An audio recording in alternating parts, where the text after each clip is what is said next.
Allez. Aujourd'hui, on va s'attaquer à un monstre de l'astrologie, à un des signes les plus complexes, difficiles à comprendre, et vous allez voir pourquoi le Verseau est un des signes les plus hermétiques qui soit.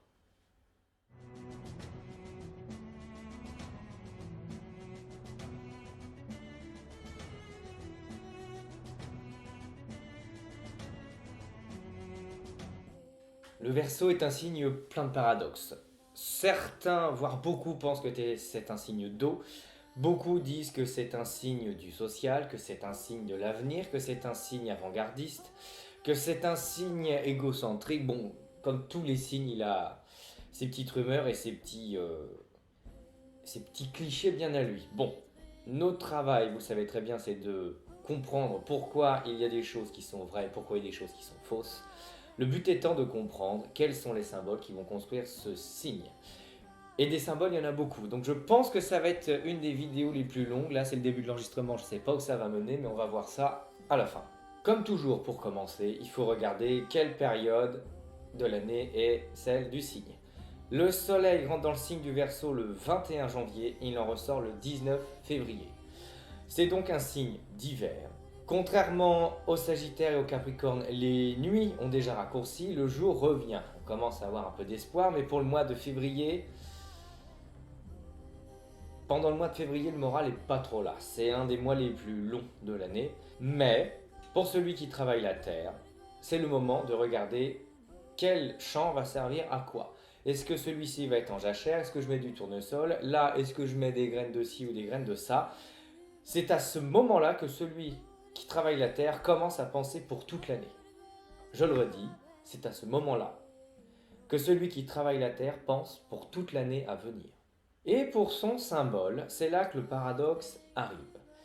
Nous avons donc une jarre qui penche et qui laisse couler de l'eau.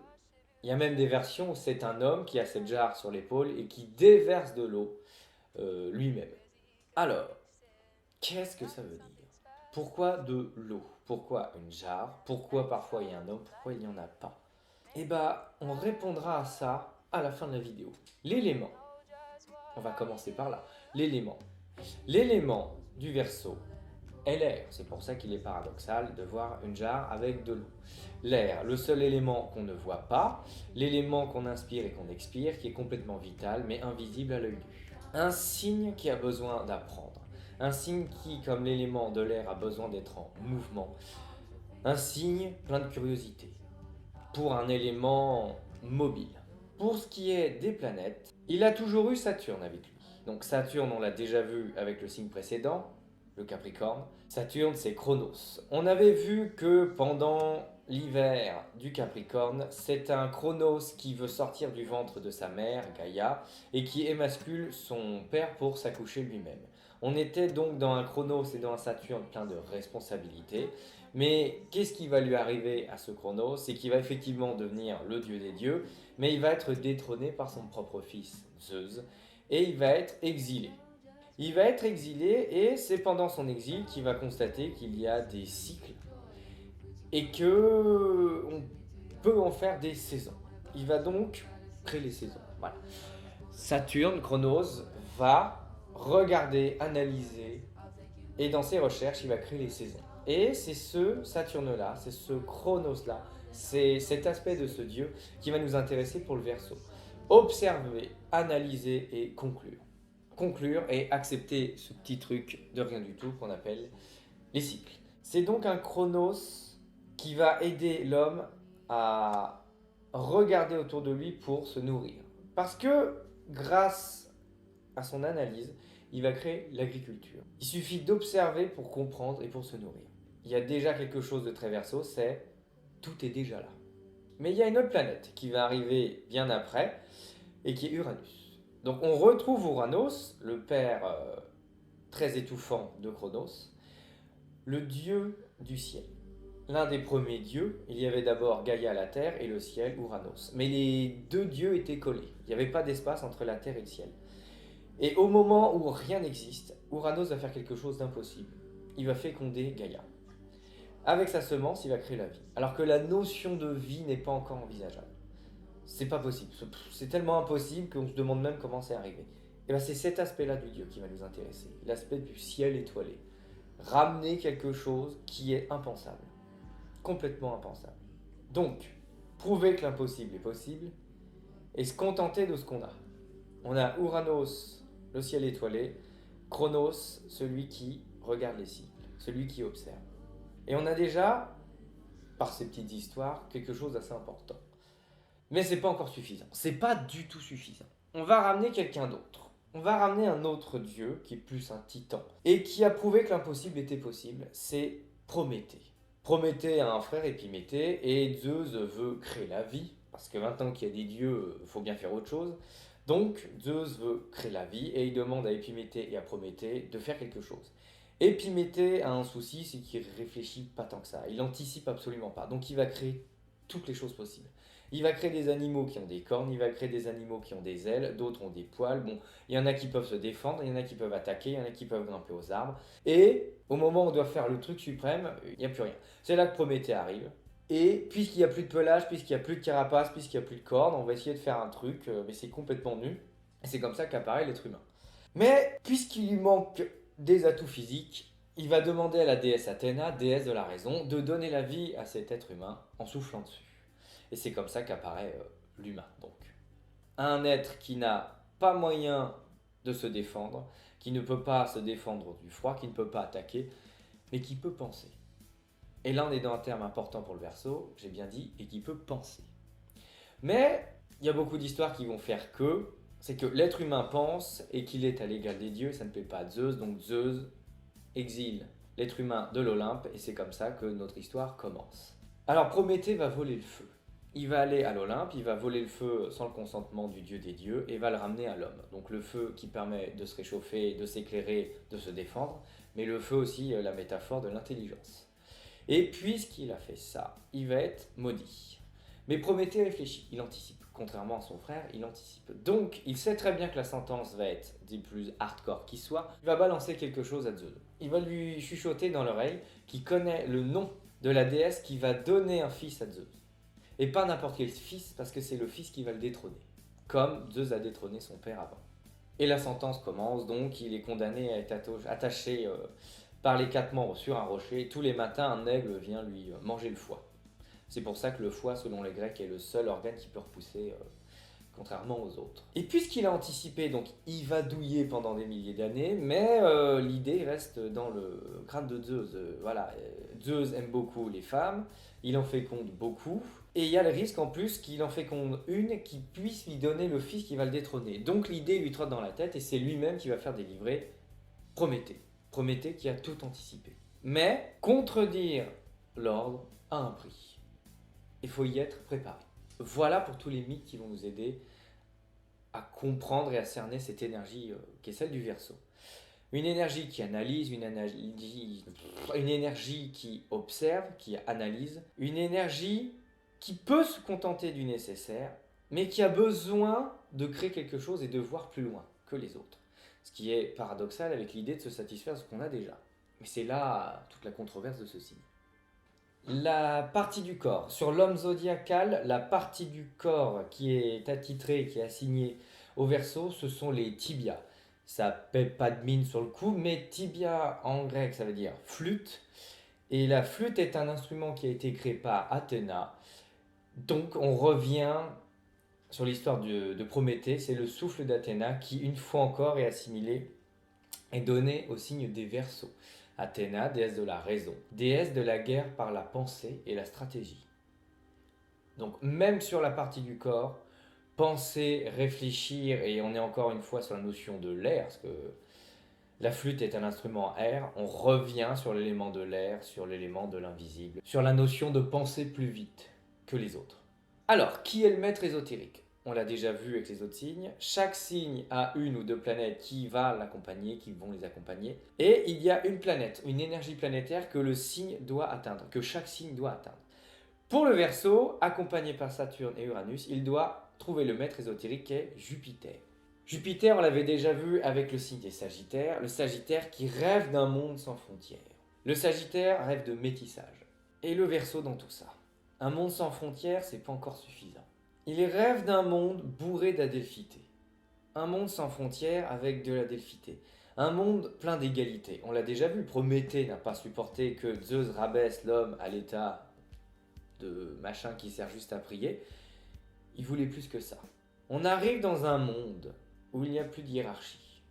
Un monde où le savoir est à la liberté de tous, est à la portée de tous, où la politesse est à la portée de tous, où tout est à la portée de tout et de tout le monde. C'est bien plus qu'un monde sans frontières, c'est un monde bourré d'égalité, où tout le monde aurait la même chance. Chaque personne aurait la même chance que son voisin. Mais c'est assez compliqué à comprendre encore, parce qu'on n'a pas résumé, on n'a pas expliqué pourquoi la jarre et l'eau étaient présentes dans ce signe d'air. On ne sait pas vraiment pourquoi on a une envie d'égalité, pourquoi on analyse et pourquoi on devrait se satisfaire de ce qui est le plus simple, alors qu'on cherche le compliqué. Alors, c'est là qu'on rentre dans le dur. On va expliquer la pureté du signe d'une toute autre façon, contrairement aux autres vidéos. Pour une fois, on va pouvoir dire ce que j'aime pas dire, mais on va dire les Verseaux. Les Verseaux, dans 95% des cas, ont cette habitude de ne pas trouver le métier qui leur correspond. Je dis pas que beaucoup de personnes se complaisent dans leur métier, loin de là, mais les autres énergies et les autres signes arrivent à trouver quelque chose qui fait que dans leur droiture, dans leur envie de justesse, dans leur curiosité, ils vont se satisfaire. Le Verseau, pas du tout. Ils sont très rares à aimer leur métier. Ils changent, ils errent beaucoup. Ça n'avance pas et c'est complètement contradictoire pour un signe qui se veut social et sociable. Pourquoi ? Revenons aux bases de l'astrologie. Parce qu'il y a des milliers d'années, il y a des gens qui ont observé le ciel, qui ont observé les saisons et qui ont créé une symbolique pour tout le monde. À l'époque, on vivait par clan. Il y avait le chaman du coin, il y avait le prêtre, il y avait le roi ou il y avait le chef de tribu. Bon, c'était comme ça. Et c'est tout. On vivait dans sa ville et on vivait dans son clan. L'énergie Cancer, elle gérait chaque tente, elle gérait chaque foyer. L'énergie du Capricorne s'occupait de la sécurité, s'occuperait de l'administratif, de faire régner l'ordre. Bon, chacun trouvait quelque chose. Et le Verseau voulait aller plus loin. Il savait qu'il y avait d'autres clans. Et c'est le Bélier qui faisait la guerre avec ses autres clans. Il savait qu'il y avait d'autres clans, mais il voulait qu'une seule chose, c'était s'allier aux autres. Il voulait ouvrir la voie du possible. C'était impossible, non, on se faisait la guerre, c'est impossible. Et bien il disait si, c'est possible, on peut. On peut ouvrir et ouvrir les frontières, du coup. Dans notre monde actuel, si on remet ce contexte, dans un monde où Internet est arrivé, une énergie très Verseau, Internet, les frontières n'existent plus. Pourtant, sur nos cartes et sur notre administration, ça existe encore.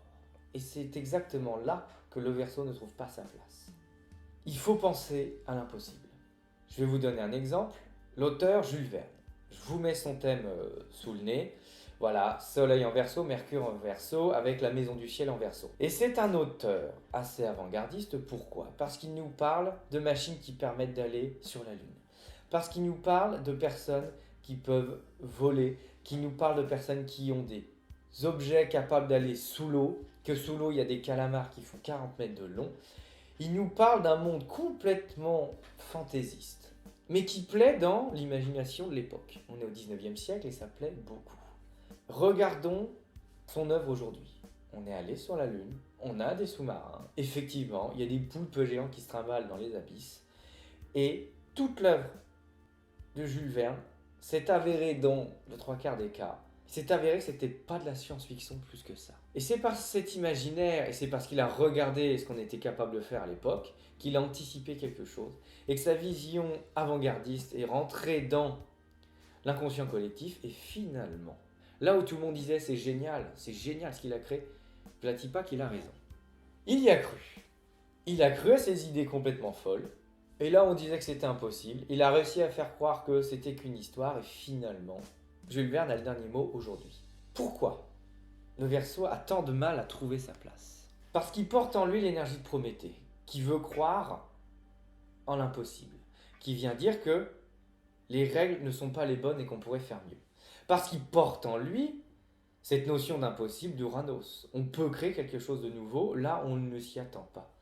Parce qu'il porte en lui la vision de Chronos qui vient nous dire qu'il y a des cycles. Et s'il y a des cycles, il y a des choses qui doivent s'achever. Donc là, on arrive à quelque chose d'assez sacré pour le Verseau, c'est l'avenir. Quel avenir ? est le nôtre. Et je dis bien le nôtre. Chaque signe a quelque chose à dire. On pourrait même dire que chaque signe a quelque chose à dire en disant au commencement. Le bélier va dire au commencement, il y a l'action. Le cancer va dire au commencement, il y a l'enfant. Le capricorne va dire au commencement, il y a l'adulte. Et le verseau va dire au commencement, il y a notre avenir. C'est pas mon avenir, c'est notre avenir. Pour répondre au lion qui dit au commencement, il y a ma couronne. Au commencement, il y a notre avenir. Où est-ce qu'on va? C'est pas une notion de passé, c'est une question de qu'est-ce qu'on a aujourd'hui. Qu'est-ce qu'on a aujourd'hui pour propulser l'avenir encore plus loin? Pour péter les notions de frontières, pour péter les notions d'inégalité. Qu'est-ce qui pourrait paraître impossible? Qu'est-ce qui pourrait faire que chaque savoir puisse être à tout le monde finalement? C'est ça l'avenir. C'est ça que le Verseau va chercher, plus que tout au monde. Et c'est pour ça que dans un monde carré, dans un monde administratif, il ne trouve pas sa place et le métier qui lui correspond. Pourquoi? Parce qu'il ne doit pas avoir peur, comme Jules Verne, d'avoir l'air d'un fou. Son énergie nous dit d'ouvrir encore plus loin. Prenons les choses actuelles.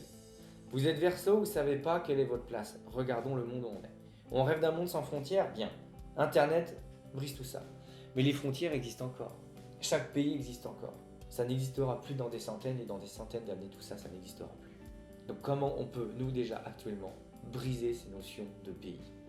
Comment on peut briser ces notions d'état hiérarchique? Puisque, de toute façon, ça n'existera plus. Autant commencer maintenant. Le but du Verseau n'est pas d'aller chercher la dystopie. Il est là pour chercher l'utopie. Il n'est pas là pour créer un univers de dystopie, de science-fiction un peu à la Matrix ou à la Juge Dredd. Il est là pour créer un monde nouveau, comme Jules Verne a amené des idées futuristes qui amènent quelque chose. Alors c'est quoi la pureté du signe? En soi, on a déjà répondu. Regardez le présent. Regardez ce qu'on a déjà. C'est très simple, on a déjà tout. Chronos l'a dit, on a déjà tout. Pour penser à l'avenir, se dire mais qu'est-ce qui est impossible? Aujourd'hui, dire à des gens un jour il n'y aura plus de pays, c'est impossible, alors on y va, faisons-le. Faisons-le, c'est l'avenir. Et comme Prométhée, anticiper le fait que l'idée ne va pas plaire. Ça ne va pas plaire à beaucoup de gens, à la majorité. Mais c'est pour ça qu'on va le faire. Parce que comme on pense avant les autres, on sait déjà ce qu'ils vont répondre. On sait déjà comment leur répondre. On sait déjà quelle va être la sanction. On sait déjà quelles vont être les insultes. Mais c'est pas grave, on y va. Parce que de toute façon, comme Prométhée, je serai délivré. C'est pour ça que le Verseau est un signe des plus complexes. Il ne doit pas avoir peur de ce qu'il pense. Mais on n'a toujours pas répondu à la symbolique. Pourquoi une jarre qui déverse de l'eau? Rappelons-le, l'eau, c'est l'élément de l'émotion. C'est l'élément qu'on peut toucher. Il suffit de taper comme ça dans une flaque d'eau, il y a des ondes un peu partout. Le Verseau, comme à peu près tous les individus et tous les signes, doit bien rester centré sur ses émotions pour rester dans la justesse. Le Verseau doit savoir à qui il s'adresse pour placer ses idées futuristes. Pour terminer, on va finir ça comme ça. L'énergie Verseau, c'est quoi? C'est quelque chose de très sobre et de très simple. Rien d'excentrique en apparence. Et pourtant, quand on creuse, ça explose de fantaisie. Toute l'excentricité est placée. Elle est placée quand on sait rentrer dans l'intimité de ceux-ci. On se rend compte qu'en fin de compte, ils ont beaucoup de choses à dire, qu'ils ont beaucoup d'idées. Ils ont juste besoin de la petite impulsion qui leur permet d'avoir confiance. Donc pour conclure, si vous avez du Verseau, alors on va commencer par le soleil en Verseau, si vous êtes Verseau, je le redis, n'ayez pas peur de vos idées. Qu'est-ce qui semble impossible, mais qui finalement est obvious, comme disent les Anglais? Qu'est-ce qui est d'une évidence hors norme? N'ayez pas peur de ça. Pour les autres, vous avez un soleil en je ne sais quel signe, vous êtes ascendant Verseau, vous avez une planète en Verseau, c'est la même façon de penser. Je vous mets un thème, là, sous le nez, Taureau, ascendant Taureau, et comme vous pouvez le voir en maison 10, on a une Lilith et un Saturne en Verseau. On a donc une personne qui va être assez carrée, assez rationnelle, assez terre-à-terre. Et cette personne dans la vie, quel que soit son métier, est directrice. Elle est au sommet. Et c'est une personne qui a beaucoup d'idées, mais qui n'ose pas les dire. Et qui n'ose pas les mettre en place. Et l'ironie de la chose, c'est qu'elle est avec une collègue qui est son égale, qui est sous le signe du Verseau et qui a un amas en Verseau, qui pour le coup, elle a plein d'idées, les met toujours en place. Quitte à se paumer, à s'éparpiller. Du coup, en soi, ça se complète bien, mais de la part de la personne qui a ce thème que vous avez sous les yeux, il y a de la frustration. Pourquoi? Parce que l'énergie Verseau n'est pas respectée. Et qu'en plus, c'est Lilith. Lilith, c'est vraiment l'idée d'absolu. C'est une insatisfaction tant qu'on ne l'écoute pas. La personne a des idées, il faut qu'elle les dise. Même si ça paraît loufoque. C'est ça l'énergie des Verseaux. Rien n'est impossible. Il y a Marcel Pagnol qui disait « Tout le monde savait que c'était impossible. Et il est venu un imbécile qui ne le savait pas et qui l'a fait. » Voilà, c'est tout. Stop. On s'arrête là. C'est ça le Verseau. Tout le monde savait que c'était impossible et pourtant, quand on ne le sait pas, on le fait. Voilà, bah écoutez, j'espère que cette vidéo vous a plu. Elle sera plus longue que les autres, ça c'est certain. Beaucoup de messages, certes, mais il faut refaire comme le Verseau, revenir à la simplicité. Tout est déjà là. La question c'est, qu'est-ce qui semble farfelu? Et ben c'est exactement là qu'il faut aller. Voilà. Sur ce, je vous souhaite une très bonne fin de journée et je vous dis à très bientôt pour une nouvelle vidéo.